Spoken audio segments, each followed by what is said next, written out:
जय हिंद मेरे प्यारे साथियों, एक बार फिर से स्वागत है आप सभी का आपके ऑनलाइन स्टडी प्लेटफॉर्म समग्र जीएस स्टडी पर।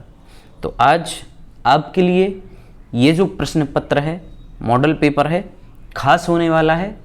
आप लोग ईमानदारी से, पूरी ईमानदारी के साथ बताना कि इसमें आपने कितना स्कोर किया है, ठीक है ना। वीडियो के लास्ट में कमेंट करके ज़रूर बताना, क्योंकि ये वही प्रश्न पत्र है जो आपका 18/2/2024 को प्रथम पाली का जो आपका रद्द हुआ था एग्ज़ाम, ये वही है। तो आप ये सोच के आज बैठिए कि मैं बिल्कुल एग्ज़ाम हॉल में बैठा हुआ हूँ और ये जो क्वेश्चंस मेरे सामने आ रहे हैं, डिट्टो यही क्वेश्चन मेरे एग्ज़ाम में आएंगे।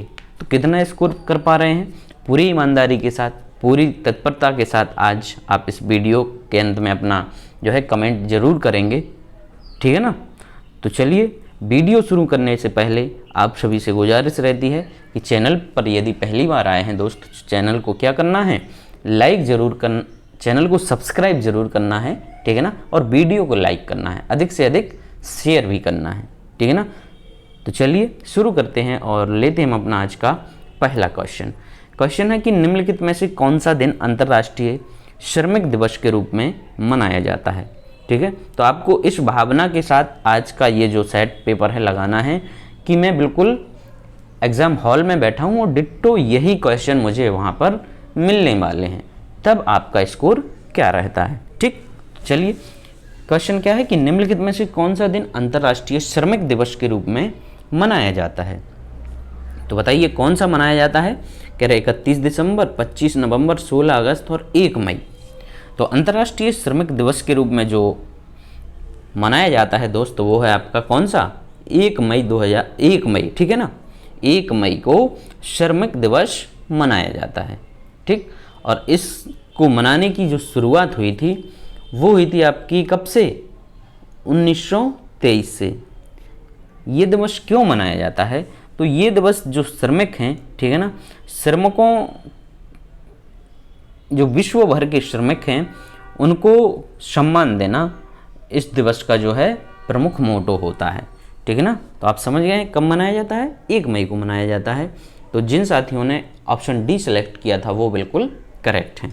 नेक्स्ट क्वेश्चन देखते हैं। निम्नलिखित में से कौन सा अम्ल पालक में मौजूद होता है। कह रहे हैं कि ऑक्जेलिक अम्ल, सिट्रिक अम्ल, एस्टिक अम्ल और लैक्टिक अम्ल। तो बताइए आप लोग कौन सा अम्ल होता है पालक में। पालक में होता है साथियों आपका कौन सा, ऑक्जेलिक अम्ल। जितने भी भाई बहन ऑप्शन ए को सिलेक्ट कर रहे हैं वो एकदम करेक्ट हैं, ठीक है ना। और ऑक्जेलिक अम्ल और आपका टमाटर में भी पाया जाता है ना, टमाटर में भी आपका ऑक्जेलिक अम्ल पाया जाता है। सिट्रिक अम्ल किस में पाया जाएगा, सिट्रिक अम्ल पाया जाता है आपका नींबू में। सिट्रिक अम्ल किस में पाया जाएगा, नींबू में पाया जाएगा। और लैक्टिक अम्ल जो पाया जाता है, लैक्टिक एसिड, वो दूध में। और एसिटिक एसिड होता है आपका जो घर में आप सिरका यूज करते हैं ना, विनेगर, उसमें पाया जाता है। तो करेक्ट आंसर है यहाँ पर मेरे साथियों ऑप्शन नंबर ए, ऑक्जेलिक अम्ल। नेक्स्ट, सोल्जरिंग विद डिग्निटी निम्नलिखित में से किस दिग्गज भारतीय सैन्य अधिकारी पर लिखा गया उपन्यास है। सोल्जरिंग विद डिग्निटी, तो सोल्जरिंग विद डिग्निटी ये जो उपन्यास है वो लिखा गया है आपका फील्ड मार्शल सैम मानेकशॉ, ठीक है ना। डी यहाँ पर साथियों एकदम करेक्ट उत्तर होगा, ठीक। और ये जो फील्ड मार्शल सैम मानेकशॉ थे, इन्होंने जो 1971 का भारत पाकिस्तान के बीच में लड़ाई हुई थी, ठीक है ना, जिस लड़ाई के फलस्वरूप जो है पाकिस्तान का पूर्वी भाग आपका जो वर्तमान में बांग्लादेश है वो अलग हुआ था, उसमें इन्होंने अपनी जो है महत्वपूर्ण भूमिका निभाई थी, है ना। इसमें इनकी काफ़ी महत्वपूर्ण भूमिका रही है इस युद्ध में विजय के लिए, ठीक। तो करेक्ट आंसर है आपका ऑप्शन नंबर डी। नेक्स्ट है, भारतीय संविधान के अनुसार अनुच्छेद 14 से 18 निम्नलिखित में से किस अधिकार से संबंधित है। आर्टिकल 14 से लेकर 18 तक कह रहे हैं कि किस अधिकार से संबंधित है ये। तो 14 से लेकर आपका 18 तक का है क्षमता का अधिकार, किसका है? समता का अधिकार है। साथियों, जिन्होंने भी यहाँ पर डी को सही उत्तर मारा है वो बिल्कुल एकदम करेक्ट है। ठीक है ना, डी हमारा यहाँ पर राइट आंसर हो जाता है। ठीक, चलिए आगे बढ़ेंगे। भौतिक अनुसंधान प्रयोगशाला मुख्य परिसर निम्नलिखित में से कहाँ स्थित है? भौतिक अनुसंधान प्रयोगशाला मुख्य परिसर निम्नलिखित में से कहाँ स्थित है? तो भौतिक अनुसंधान प्रयोगशाला स्थित आपकी गुजरात राज्य के अहमदाबाद डिस्ट्रिक्ट में। राइट आंसर होगा ऑप्शन नंबर बी। नेक्स्ट है, उत्तर प्रदेश में वुमेन पावर लाइन WPL के लिए संपर्क नंबर क्या है? वुमेन पावर लाइन WPL के लिए संपर्क नंबर क्या है? तो सही उत्तर होगा इसका मेरे साथियों ऑप्शन नंबर सी 1090। ठीक है ना, 1090। और इसकी शुरुआत कब से की गई है? तो इसकी जो शुरुआत की गई थी वो 2012 से की गई थी। कब से की गई थी? 2012 से। और इसको शुरू करने का जो उद्देश्य था, क्या उद्देश्य था? महिलाओं के ऊपर जो उत्पीड़न की घटनाएं होती हैं उसको रोकने के लिए ये जो है नंबर जारी किया गया था। ठीक है ना, और इस पहल को महिला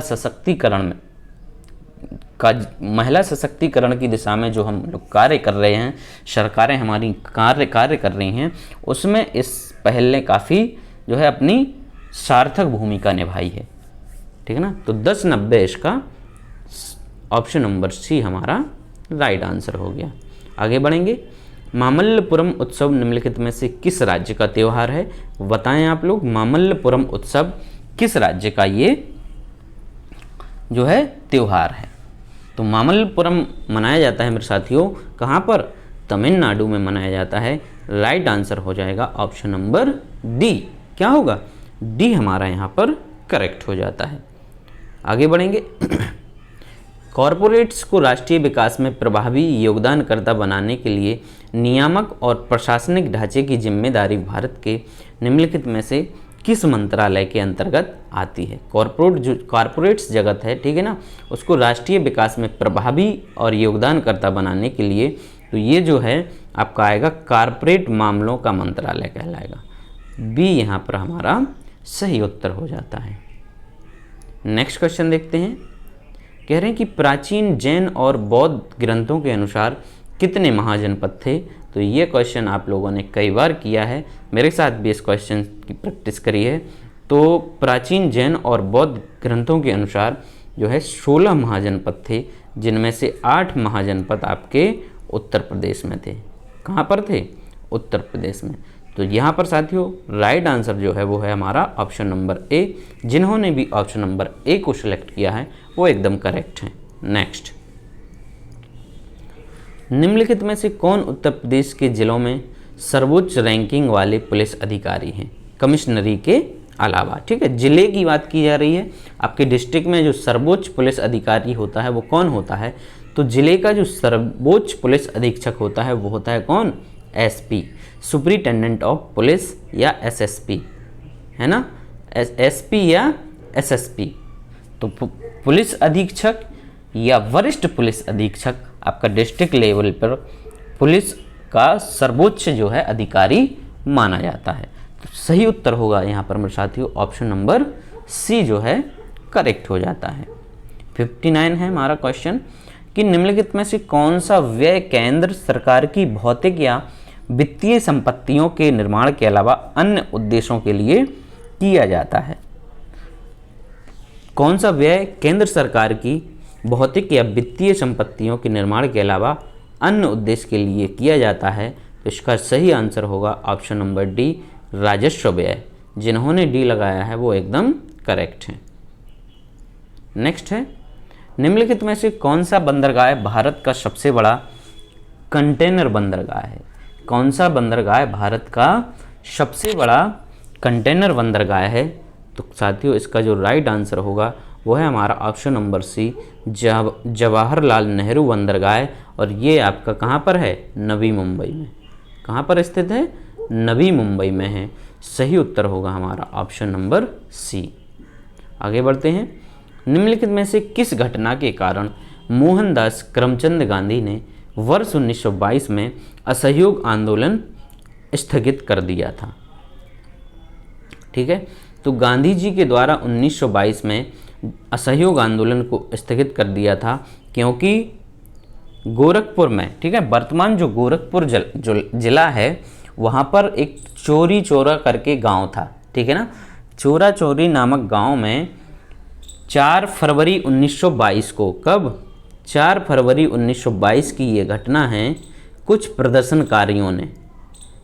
प्रदर्शनकारियों ने पुलिस वालों पर क्या कर दिया था, हमला कर दिया था, है ना।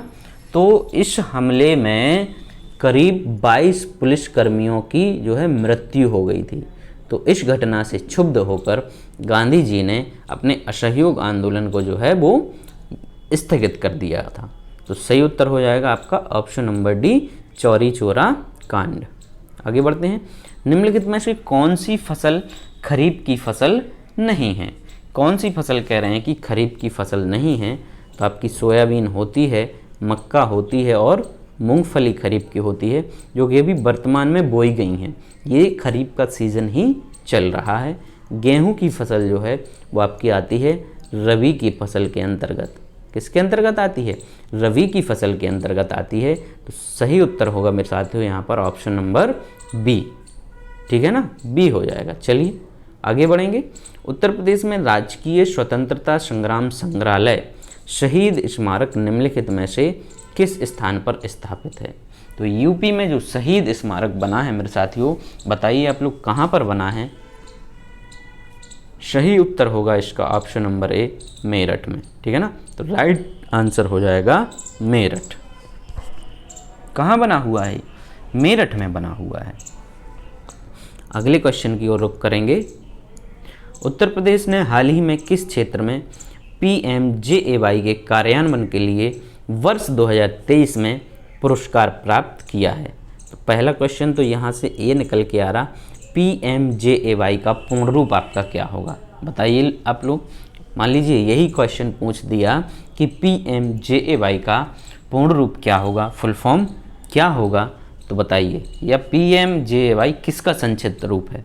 तो इसका जो फुल फॉर्म होता है वो होता है P से प्रधानमंत्री, ठीक है ना, PM यानी प्रधानमंत्री, जैसे जन आरोग्य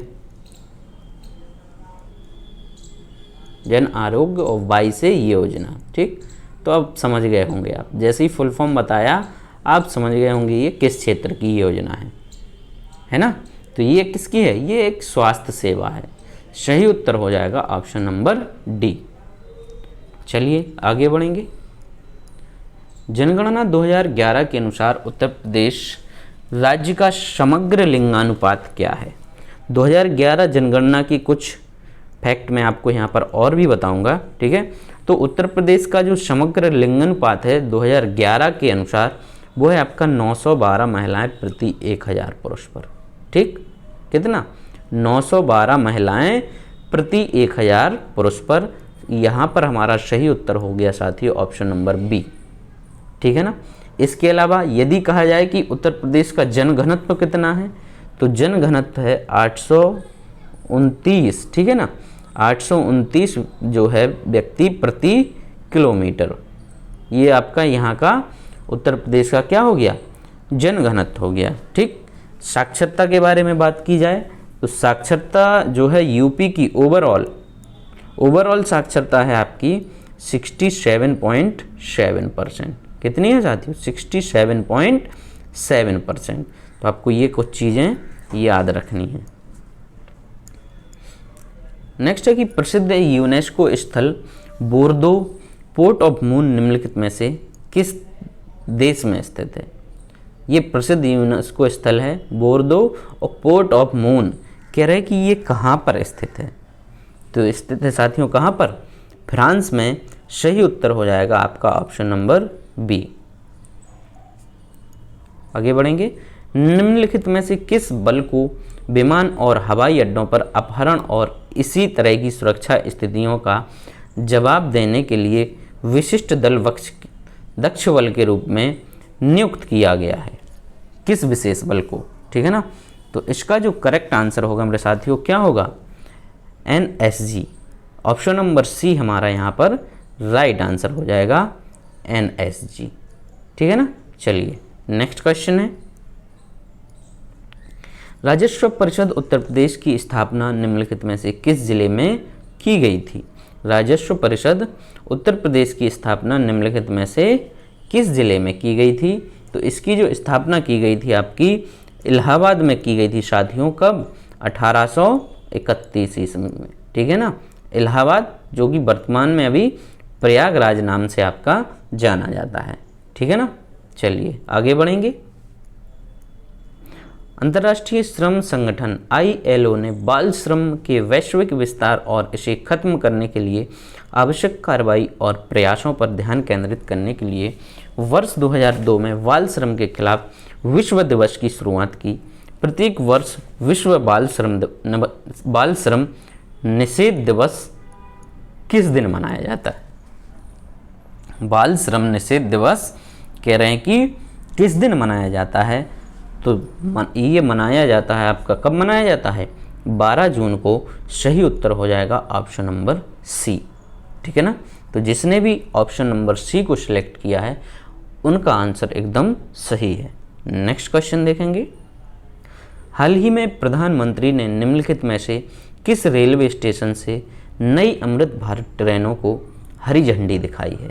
किस रेलवे स्टेशन से नई अमृत भारत ट्रेनों को हरी झंडी दिखाई है? बताइए आप लोग क्या होगा इसका सही आंसर। सही उत्तर है साथियों इसका अयोध्या से। कहाँ से दिखाया इन्होंने, कहाँ से हरी झंडी दिखाई है? अयोध्या से दिखाई थी। राइट आंसर हो गया option number B. Next question देखेंगे, निम्नलिखित में से किस राज्य के ब्लॉक ने नीति आयोग द्वारा घोषित एस्पिरेशनल ब्लॉक प्रोग्राम ABP की पहली डेल्टा रैंकिंग में दूसरा स्थान हासिल किया है? ठीक है ना। एस्पिरेशनल ब्लॉक प्रोग्राम ABP की पहली डेल्टा रैंकिंग में दूसरा स्थान प्राप्त किया है। तो राइट आंसर होगा आपका ऑप्शन नंबर सी, उत्तर प्रदेश ने। ठीक है ना। उत्तर प्रदेश ने आपका दूसरा स्थान प्राप्त इसमें किया है। ठीक है ना।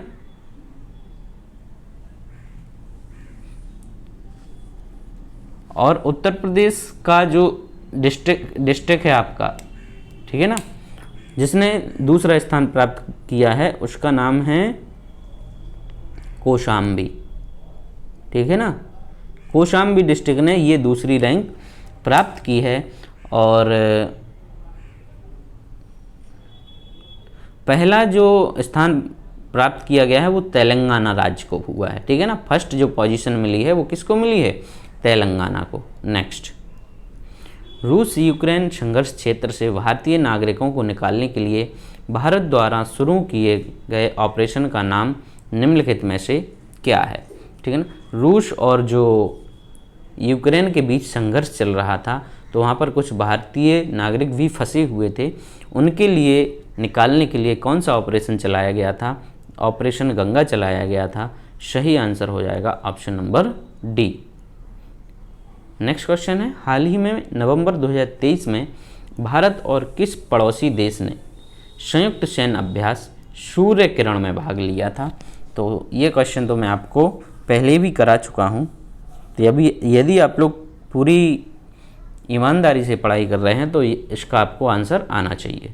ये जब मैंने जीए जो करेंट जीके की कुछ वीडियोस डाली हैं उनमें इस क्वेश्चन को लिया है। ठीक, तो सूर्य किरण जो सैन्य अभ्यास है वो भारत और नेपाल के बीच में हुआ था। राइट आंसर होगा ऑप्शन नंबर बी। ठीक है। चलिए, क्वेश्चन है कि वर्ष 2016 में की गई नोटबंदी में किस मूल्य की मुद्रा को चलन से बाहर कर दिया था? ये भी आप अपन ने किया है क्वेश्चन। तो इसमें आपको कौन कौन सी नोट बंद हुए थे? 1000 का और 500 का नोट इसमें बंद किया गया था, जिसमें 500 का नोट नया चला दिया गया था, है ना।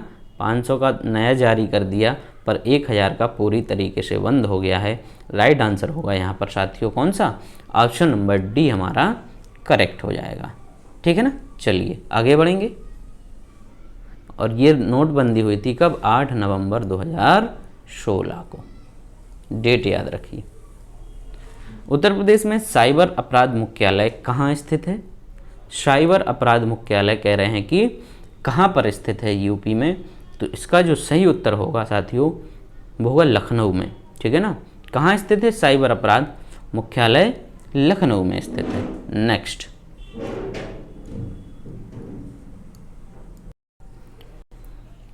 क्वेश्चन है कि जीएसटी का तात्पर्य है, तो जीएसटी का तात्पर्य क्या है? काफ़ी इजी क्वेश्चन हो गया ये। जीएसटी का तात्पर्य है आपका वस्तु एवं सेवा कर, option number B, goods and service tax. ठीक है ना, इसके बारे में आपको कुछ और फैक्ट मैंने बताए थे कि ये जो लागू हुआ था आपका कब से हुआ था, तो 1 जुलाई 2017 से लागू हुआ था। ये आपको याद रखना है, कुछ फैक्ट हैं। 1 जुलाई 2017 से लागू हुआ था और कौन से संविधान संशोधन के तहत इसको जोड़ा गया था, तो संविधान संशोधन था आपका 101वां। कौन सा? 101वां, और 2016 में ये संशोधन हुआ था। साथ ही जीएसटी को लागू करने वाला प्रथम देश है वो कौन है? फ्रांस है। प्रथम राज्य कौन सा था वो आपको कमेंट करके बताना है, ये आपके लिए होमवर्क है। ठीक है, चलिए नेक्स्ट क्वेश्चन देखेंगे। क्वेश्चन है कि प्रधानमंत्री ने संत मीराबाई जन्मोत्सव में भाग लिया जो डॉट डॉट में संत मीराबाई की 525वीं जयंती मनाने का कार्यक्रम था। तो सन 2023 में, ठीक है ना, मीराबाई का जो है 525वां जन्मोत्सव मनाया गया था। कहाँ पर मनाया गया था? तो ये मथुरा में मनाया गया था। यहाँ पर माननीय प्रधानमंत्री जी ने इस कार्यक्रम में भाग लिया था। तो राइट आंसर हो गया आपका ऑप्शन नंबर ए। नेक्स्ट है, निम्नलिखित में से किस देश ने वर्ष 2024 में ब्रिक्स समूह में शामिल होने से इनकार कर दिया था? तो ब्रिक्स शिखर सम्मेलन है वो 15वां ब्रिक्स शिखर सम्मेलन आपका हुआ था कब? 2023 में हुआ था ये। ठीक है ना, कहाँ पर हुआ था? साउथ अफ्रीका में ये सम्मेलन हुआ था। तो इसके जो सदस्य देश हैं जो उसमें है ब्राज़ील है, रूस है, आपका भारत है, चीन है और दक्षिण अफ्रीका, ये देश हैं। साथ ही इसमें 6 देश और नए शामिल किए गए थे, जिसमें आपका अर्जेंटीना था, ईरान था, सऊदी अरब था, ठीक है ना, यूएई था, इथोपिया और मिस्र, इनको शामिल किया गया था। लेकिन 2024 में अर्जेंटीना जो है उसने इसमें शामिल होने से क्या कर दिया है? मना कर दिया है। तो राइट आंसर हो गया आपका ऑप्शन नंबर बी। नेक्स्ट है, भारत में राष्ट्रीय एकता दिवस किस दिन मनाया जाता है? राष्ट्रीय एकता दिवस किस दिन मनाया जाता है? तो 26 जनवरी को गणतंत्र दिवस मनाया जाता है, 14 नवंबर को आपका बाल दिवस मनाया जाता है, ठीक है ना, 2 अक्टूबर को गांधी जयंती मनाई जाती है। तो राष्ट्रीय एकता दिवस 31 अक्टूबर को मनाया जाता है। इस दिन किसका जन्म दिवस है? तो इस दिन है सरदार वल्लभ भाई पटेल। सरदार वल्लभ भाई पटेल स्वतंत्र भारत के पहले गृह मंत्री। साथ ही जो भारत में रियासतें थीं उनके एकीकरण का श्रेय किनको जाता है? सरदार वल्लभ भाई पटेल को जाता है। इसलिए उनका जो जन्म दिवस है उसे राष्ट्रीय एकता दिवस के रूप में मनाया जाता है। ठीक है ना, तो राइट आंसर क्या हो जाएगा? ऑप्शन नंबर डी यहाँ पर करेक्ट हो जाता है। आगे बढ़ेंगे। निम्नलिखित में से किस प्रसिद्ध लेखक को उपन्यास सम्राट के नाम से जाना जाता है? उपन्यास सम्राट के नाम से जाना जाता है किसे जाना जाता है? मुंशी प्रेमचंद को।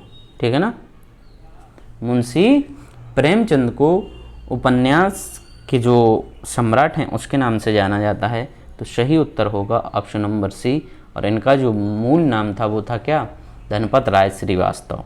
ठीक है ना, इनकी जो प्रमुख उपन्यास थे उनमें से आपका गोदान हो गया, गबन है, प्रेम आश्रय हैं, सेवा सदन है, ये इनके प्रमुख उपन्यास हैं। तो करेक्ट आंसर क्या हो गया? ऑप्शन नंबर सी हो जाता है। ठीक है ना, चलिए क्वेश्चन है कि हाल ही में चिराग चंद्रशेखर शेट्टी ने किस खेल से संबंधित मेजर ध्यानचंद खेल रत्न पुरस्कार 2023 जीता था? खेल रत्न पुरस्कार 2023 जीता था। किसने जीता था? मतलब ये जीता था चिराग शेट्टी ने। तो कह रही है कौन सा खेल खेलते हैं, तो ये बैडमिंटन खेलते हैं। राइट आंसर हो गया आपका ऑप्शन नंबर डी। आगे बढ़ेंगे। निम्नलिखित में से कौन फिलीपींस की राजधानी है? फिलीपींस की राजधानी आपकी कह रहे हैं कि कौन सी है? बैंकॉक जो है वो आपकी कहाँ की है? थाईलैंड की है, ठीक है ना, बैंकॉक थाईलैंड की है। जकार्ता इंडोनेशिया की है और कुआलालंपुर मलेशिया की है। बच क्या रहा है? मनीला बच रहा है। तो फिलीपींस की क्या हो जाएगी? मनीला। सही उत्तर कौन सा होगा? ऑप्शन नंबर बी यहाँ पर राइट आंसर हो गया। नेक्स्ट, हाल ही में प्रधानमंत्री ने निम्नलिखित में से किस स्थान पर स्थित भारत के सबसे बड़े सम्मेलन और प्रदर्शनी केंद्र IICC यशोभूमि का उद्घाटन किया है? IICC यशोभूमि का उद्घाटन किया है, तो राइट आंसर होगा साथियों ऑप्शन नंबर बी, नई दिल्ली। कहाँ पर किया है? नई दिल्ली में इसका उद्घाटन किया गया है। नेक्स्ट 84 है, निम्नलिखित में से कौन सा भारत में पुलिस का सर्वोच्च सम्मान है? पुलिस का इसमें से कह रहे हैं कि सर्वोच्च सम्मान कौन सा है? तो पुलिस को जो सर्वोच्च सम्मान दिया जाता है वो है राष्ट्रपति पुलिस वीरता पुरस्कार। ऑप्शन नंबर ए जो है मेरे दोस्तों वो यहाँ पर करेक्ट आंसर हो जाएगा, राष्ट्रपति पुलिस वीरता पुरस्कार। आगे बढ़ेंगे। 85, सोशल मीडिया नेटवर्क में पहले जिसे फेसबुक INC के नाम से जाना जाता था का नाम बदलकर ... कर दिया गया है। ठीक है, तो फेसबुक का जो नाम बदलकर क्या कर दिया गया है? फेसबुक का नाम बदलकर अब हो गया है आपका मेटा। ठीक है ना, मेटा ग्रुप हो गया, जिसके अंतर्गत आपका फेसबुक हुआ, इंस्टाग्राम हुआ, है ना, इंस्टा और व्हाट्सअप, ये सब किसके अंतर्गत हो गए? ये मेटा ग्रुप के अंतर्गत आ गए हैं। तो राइट आंसर हो गया ऑप्शन नंबर ए। 86, चंद्रयान 3 के लैंडर का नाम क्या है? चंद्रयान 3 के लैंडर का नाम क्या है? बताइए आप लोग, काफ़ी ट्रेंडिंग में रहा है ये, सब लोगों की नज़र रही है। तो इसका जो राइट आंसर है साथियों वो है विक्रम। इसको भी मैंने करंट की क्लास में कराया है, यदि आपने उसको अटेंड किया होगा तो तुरंत ही ऑप्शन नंबर सी यहाँ पर आपने लगा दिया होगा। ठीक है ना, चलिए आगे बढ़ेंगे। अब यहाँ से होता है हमारा हिंदी का पोर्शन शुरू, तो थोड़ा जल्दी जल्दी हम निपटाएंगे जिससे कि वीडियो लंबा ना हो। क्वेश्चन है कि शाखा मृग निम्नलिखित में से किस शब्द का पर्यायवाची है? शाखा मृग निम्नलिखित में से किस शब्द का पर्यायवाची है? तो राइट आंसर होगा इसका ऑप्शन नंबर सी, बंदर। ठीक है ना, शाखा मतलब पेड़ की शाखाओं पर जो घूमते रहते हैं, मृग मतलब मृग यानी हिरन। ऐसे आप इसको अपने तरीके से थोड़ा सेटिंग बिठा के सही आंसर लगा सकते हैं। नेक्स्ट है, समुद्री जहाज जिस पर से सैनिक युद्ध करते हैं वाक्यांश के लिए एक शब्द कौन सा है? समुद्री जहाज जिस पर से सैनिक युद्ध करते हैं तो उसको कहा जाता है, क्या कहा जाता है? युद्धपोत कहा जाता है। राइट आंसर क्या होगा? ऑप्शन नंबर बी हो जाएगा। ओके, चलिए 89, किस विकल्प में श्रुति संभिन्नार्थक शब्द का सही अर्थभेद नहीं है? जरा जरा, जरा और जरा। ठीक है, जरा जरा होता है, थोड़ा यहाँ पर गलत लगा है, बुढ़ापा सही है ये तो। ठीक है ना, अनल और अनिल, अनल कह रहे हैं कि पवन और अनिल मीन्स अग्नि, ये गलत हो गया, उल्टा कर दिया है ना, इसमें हो गया उल्टा। तो वी हमारा यहाँ पर करेक्ट आंसर हो जाएगा। ठीक है ना, अनल होता है आपका वायु का और अनिल होता है, सॉरी अनिल होता है आपका वायु का और अनल होता है अग्नि का। ये थोड़ा प्लेस मिसमैच है, तो वी हमारा यहाँ पर करेक्ट आंसर हो जाएगा। नेक्स्ट क्वेश्चन है, खिड़की खुलने से प्रकाश आएगा, इस वाक्य में किस प्रकार की अशुद्धि है? खिड़की खुलने से प्रकाश आएगा, कह रहे इस वाक्य में कैसी अशुद्धि है? तो ये हो गई आपकी खिड़की खुलने से ना आकर आना चाहिए, खिड़की खुलने पर प्रकाश आएगा, तो तो ये कारक संबंधी अशुद्धि हो गई। सही आंसर होगा मेरे दोस्तों ऑप्शन नंबर ए। ठीक है ना, तो ए जिन्होंने लगाया है वो एकदम करेक्ट है। आगे बढ़ेंगे।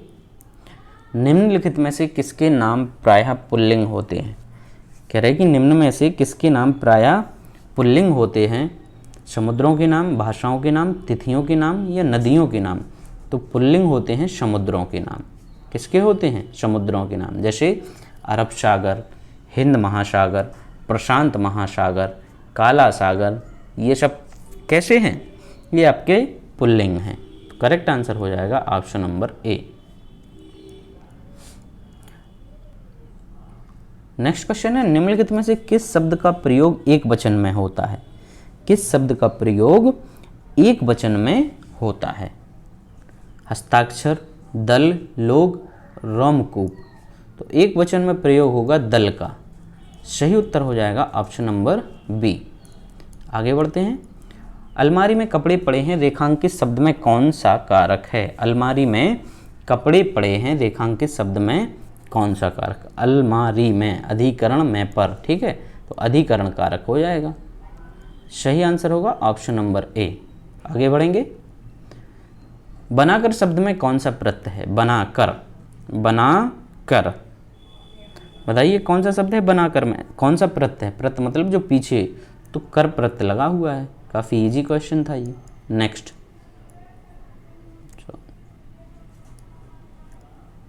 ठीक है ना, बनाकर में कर प्रत्यय लगा है। 95।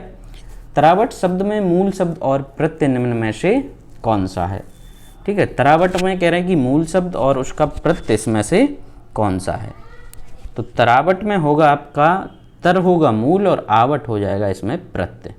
सी हमारा यहाँ पर सही उत्तर हो जाएगा। Next question 96। आराम कुर्सी शब्द में कौन सा समास है? आराम कुर्सी में, आराम कुर्सी में कह रहे हैं कि कौन सा समास है? तो आराम कुर्सी में होगा आपका, क्या होगा इसका? आराम के लिए कुर्सी। कैसी कुर्सी है? आराम के लिए, आराम के लिए कुर्सी। कौन सा समास आ जाएगा? के लिए, तत्पुरुष समास। Right answer option number C हो गया। चलिए नेक्स्ट। लक्ष्य, लक्ष्य का तद्भव रूप बताइए। लक्ष्य, लक्ष्य, लक्ष्य, लक्ष्य का तद्भव रूप बताइए। इसका तद्भव क्या होगा? लक्ष्य का, लक्ष्य का तद्भव होता है, बताइए आप लोग, क्या होगा? लाख होगा। ऑप्शन नंबर सी यहाँ पर करेक्ट हो जाएगा। 98। श्यामल किस तद्भव शब्द का तत्सम रूप है? श्यामल किस तत्सम शब्द का तद्भव रूप, तद्भव शब्द का तत्सम रूप है? तो श्यामला, श्यामला जो है इसका तद्भव हो जाएगा। करेक्ट आंसर होगा मेरे दोस्तों ऑप्शन नंबर सी। आगे बढ़ते हैं। निम्नलिखित में से कौन सा विवरण चिन्ह है? काफ़ी सिंपल क्वेश्चन है ये। विवरण चिन्ह इनमें से कौन सा हो गया? तो विवरण चिन्ह होगा यहाँ पर ऑप्शन नंबर डी। ठीक है ना, डी। जिनने डी लगाया है वो एकदम करेक्ट है। नेक्स्ट। निम्नलिखित में से कौन सा विशेषण संख्या को दर्शाता है? चौड़ा, 10 मीटर कपड़ा, ताजगी और दर्जन। तो इनमें से कौन सा विशेषण आपका संख्या को दर्शाएगा? तो दर्जन। ठीक है ना, दर्जन मतलब 12 वस्तुओं का समूह दर्जन कहलाता है। दर्जन का अर्थ क्या होता है? मतलब उसमें 12 चीज़ें शामिल होती हैं।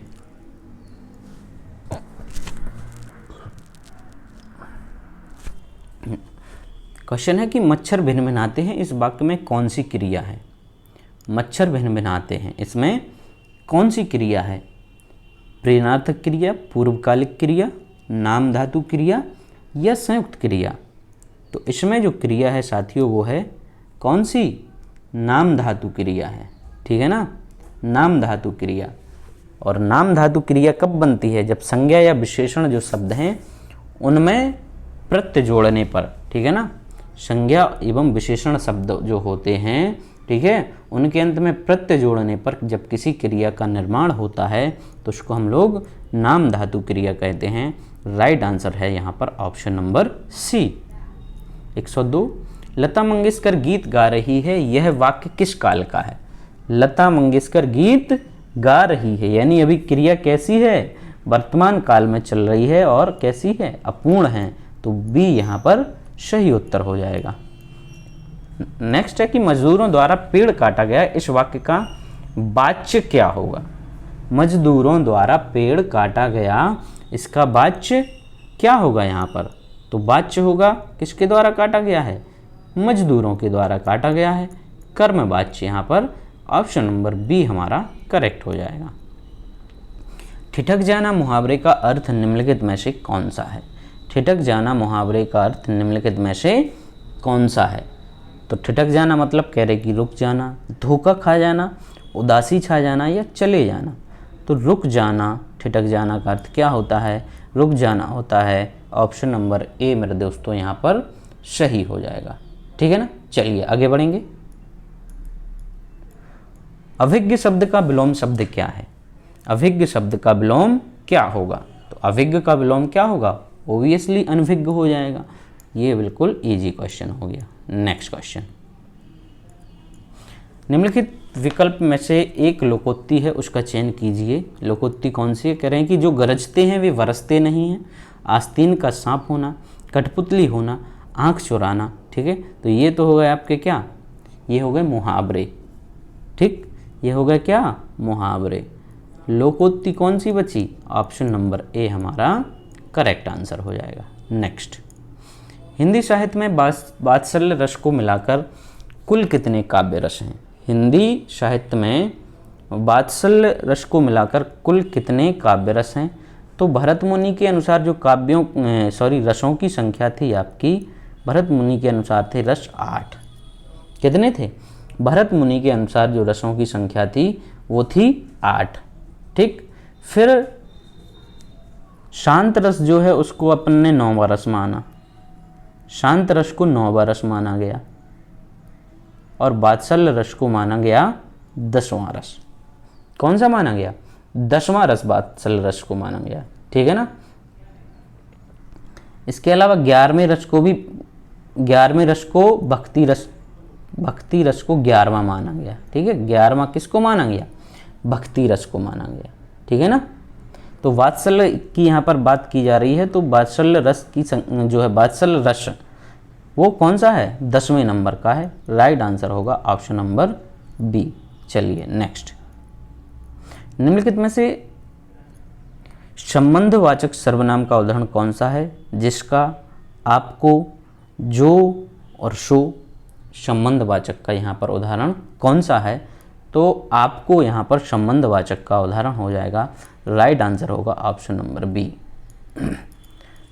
नेक्स्ट है, जैनेन्द्र शब्द का संधि विच्छेद क्या होगा। जैनेन्द्र का, तो जैन प्लस इंद्र मतलब Jainendra, Jain plus Indra, option number C correct हो जाएगा। आगे बढ़ते हैं। हरि शब्द का अनेकार्थी शब्द किस विकल्प में नहीं है। हरि का अनेकार्थी किस में नहीं है, तो हरि दूध, ऑप्शन नंबर ए हमारा करेक्ट आंसर हो जाएगा, ठीक है। आगे बढ़ेंगे। दोहा और रोला छंद को क्रम से मिलाने पर कौन सा छंद बनता है। दोहा को और रोला को जब आप क्रम से मिलाते हैं तो जो छंद बनता है वो बनता है कौन सा, कुंडलियाँ। सही उत्तर कौन सा हो जाएगा, ऑप्शन नंबर डी हो जाएगा, यहाँ पर कुंडलियाँ बनेगा, ठीक है ना। जिन्होंने डी को लगाया है वो यहाँ पर एकदम सही हो जाते हैं। 112वां क्वेश्चन है, नील गगन सा शांत हृदय था हो रहा, इस पंक्ति में कौन सा अलंकार है। नील गगन सा शांत हृदय था हो रहा, इस पंक्ति में अलंकार पूछ रहे हैं कि कौन सा है। तो आपने कुछ नोटिस किया, सा, सी, से, सरिस, ये है उपमा अलंकार। राइट आंसर क्या होगा साथियों, ऑप्शन नंबर ये यहाँ पर हमारा बिल्कुल करेक्ट हो जाता है। क्वेश्चन है कि बेहतर शब्द के लिए पर्यायवाची शब्द क्या होगा। बेहतर शब्द के लिए पर्यायवाची क्या होगा, तो बेहतर के लिए कह रहे कि सामान्य, बुरा या विभिन्न। तो ज़्यादा अच्छा है ना, किसी चीज़ से ज़्यादा अच्छा, तब कहते कि इससे बेहतर वो है, तो ज़्यादा अच्छा इसका एक पर्यायवाची यहाँ पर हो गया, ठीक। नेक्स्ट क्वेश्चन है, सरल वाक्य बनाइए। दैनिक जीवन में हम अनेक लोगों से मिलते हैं जो विभिन्न प्रकार के कार्य करते हैं। इसका सरल वाक्य आपको बनाना है। ठीक है ना। सरल वाक्य बनाना, तो दैनिक जीवन में हम ऐसे लोगों से मिलते हैं और वे विभिन्न प्रकार के कार्य करते हैं, ठीक है। तो ये तो हुआ नहीं सरल, और लग गया। दैनिक जीवन में हम विभिन्न प्रकार के कार्य करने वाले लोगों से मिलते हैं, ठीक है, ये हो गया। देखो इसमें भी और है, ये यहाँ पर हलंत आ गया, तो बी हमारा यहाँ पर करेक्ट ऑप्शन हो जाएगा। कौन सा होगा साथियों? वी करेक्ट आंसर हो गया। नेक्स्ट, बिहारी हिंदी का विकास निम्न में से किस भाषा से हुआ है? बिहारी हिंदी का विकास कह रहे हैं कि किस भाषा से हुआ है? तो बिहारी हिंदी का हुआ है आपका मागधी अपभ्रंश से। किससे हुआ है? मागधी अपभ्रंश से हुआ है। राइट आंसर होगा option number B. Next question, भीतर और बाहर किस क्रिया विशेषण के उदाहरण हैं? भीतर और बाहर किस क्रिया विशेषण के उदाहरण हैं? तो भीतर और बाहर किसके होंगे? ये हो जाएंगे आपके स्थानवाचक से, ठीक है ना। किस क्रिया विशेषण के उदाहरण हो गए? स्थानवाचक के हो गए। राइट आंसर हो गया option number D. Next question है कि मेघ शब्द का पर्यायवाची निम्न में से कौन सा है? मेघ, मेघ का पर्यायवाची बताइए कौन सा होगा यहाँ पर? तो मेघ जो है बादल, बादल का और कौन सा होता है? नीरद। सी हमारा यहाँ पर करेक्ट आंसर हो गया। कुल और कूल श्रुति समभिन्नार्थक शब्द का सही अर्थभेद निम्नलिखित में से कौन सा होगा? कुल और कूल, तो कुल और कूल, इसका जो राइट आंसर होगा आपका कौन सा होगा? कुल मतलब होता है वंश और कूल का अर्थ होता है किनारा। डी मेरे साथियों यहाँ पर राइट आंसर हो गया। आगे बढ़ेंगे। फेंककर चलाया जाने वाला हथियार, वाक्यांश के लिए एक शब्द का चयन कीजिए। फेंक कर चलाने वाले को, ठीक है ना। तो फेंक कर जो चलाया जाता है वो कहलाता है आपका क्या? शस्त्र। क्या कहलाता है? शस्त्र कहलाता है ना। फेंक कर चलाया जा, नहीं, शस्त्र नहीं होगा। शस्त्र तो हाथ में पकड़ के चलाते हैं, वो होता है शस्त्र। फेंक के चलाया जाता है अस्त्र। कौन सा होगा? अस्त्र होगा। राइट आंसर क्या हो गया? ऑप्शन नंबर सी हो गया, ठीक है। शस्त्र होता है आपका हाथ में जो पकड़ के चलाया जाता है, जैसे बंदूक वगैरह हुई, गन वगैरह हैं, वो आपके शस्त्र हैं। फेंक कर चलाया जाता है जैसे भाला, वो अस्त्र है। भाला क्या है आपका? अस्त्र हो जाएगा, ठीक है ना। चलिए नेक्स्ट, रामायण की रचयिता कौन है? रामायण की रचयिता कौन है? काफ़ी इजी क्वेश्चन है, महर्षि वाल्मीकि, ठीक है ना। राइट आंसर हो गया ऑप्शन नंबर ए। आगे बढ़ते हैं। सूरसागर कृति के कवि निम्नलिखित में से कौन है? सूरसागर जो कृति है कह रहे कि किसकी रचना है? कह रहे सूरदास की है, केशवदास की है, रसखान की है, रहीम की है। सूरसागर है किसकी? सूरदास की। सही उत्तर होगा मेरे साथियों ऑप्शन नंबर ए। तो ये आपका एक बेहतरीन सेट यहीं पर समाप्त होता है। आई होप कि आपको वीडियो अच्छा लगा होगा। यदि अच्छा लगा है तो लाइक ज़रूर करें और अधिक से अधिक शेयर भी करें, और अंत में अपना स्कोर भी सबमिट ज़रूर करें, ठीक है ना। फिर मिलेंगे एक और नए वीडियो में, तब तक के लिए आप सभी लोग अपनी पढ़ाई को कंटिन्यू करिए, ठीक है ना। धन्यवाद।